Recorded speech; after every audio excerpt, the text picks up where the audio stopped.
वैष्णवी हगवणे प्रकरणाशी माझा काहीही संबंध नाही अशी प्रतिक्रिया राज्याचे उपमुख्यमंत्री अजित पवार यांनी दिली आहे। मी लग्नाला गेलो पण त्यांनी काही वेडवाकडं केलं तर माझा काय संबंध अशी प्रतिक्रिया पवारांनी दिली आहे। सासरा पळून गेला पण पळून पळून जातो कुठे असा इशारा सुद्धा पवारांनी दिला।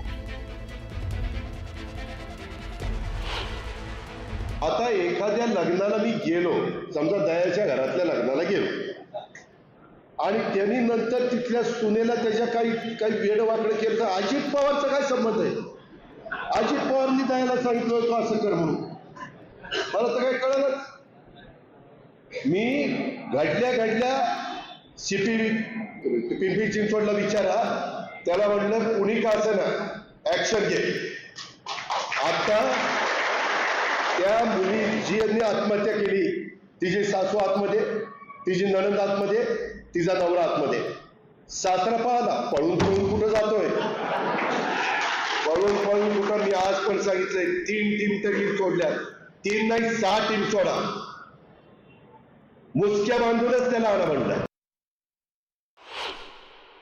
आणि राजवर्धन म्हणलं की दादा ही चावी मला माझ्या जावयाला द्यायची, द्या।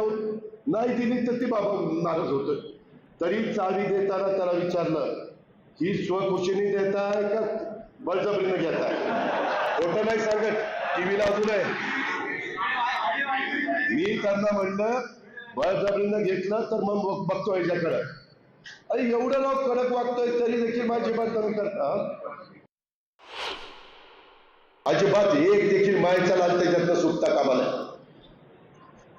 आज मी जाहीर करून टाकतो, तो तर माझा पदाधिकारी नाही परंतु सभासद असते तर त्याला आजपासून राष्ट्रवादी काँग्रेस पक्षातलं मी हकालपट्टी केलेली आहे।